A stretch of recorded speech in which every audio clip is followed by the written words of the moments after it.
పోటీ చేసే ప్రాంతంలో మందకుడిగా పోలింగ్ సాగుతుందా? గణాంకాలు అవే చెప్తున్నాయి. 26.26%. ఎందుకు ఓటర్లు పెద్ద ఎత్తున తరలి వెళ్ళలేకపోతున్నారు? ఎందుకు ఓటు వేయటం లేదు? ఇంకా వేసే సమయం ఉంది కాబట్టి వేస్తారా, లేకపోతే ఓట్లకి గండి పడుతుందా? చాలా ఉత్కంఠ రేపుతున్నాయి అనుకోవచ్చు ఈ ఫిగర్స్ మనం చూస్తుంటేనే.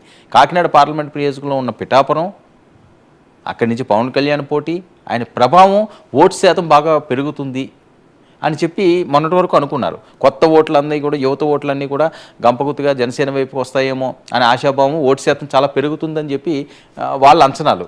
కానీ ఆ అంచనాలకి వ్యతిరేకంగా ఈ ఓటు శాతం ఉందా?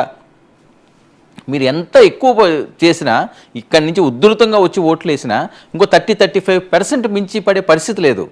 7 అవర్స్ దాటిపోయింది ఇప్పటికీ. పోలింగ్ స్టార్ట్ అయ్యి 7 అవర్స్ దాటిపోయిన తర్వాత కూడా 26% ఉంటే ఇంకో 4-5 అవర్స్లోని 50-40% రావడం అన్నది చాలా కష్టసాధ్యమే. నెక్స్ట్ చూద్దాం మరి. కృష్ణా జిల్లా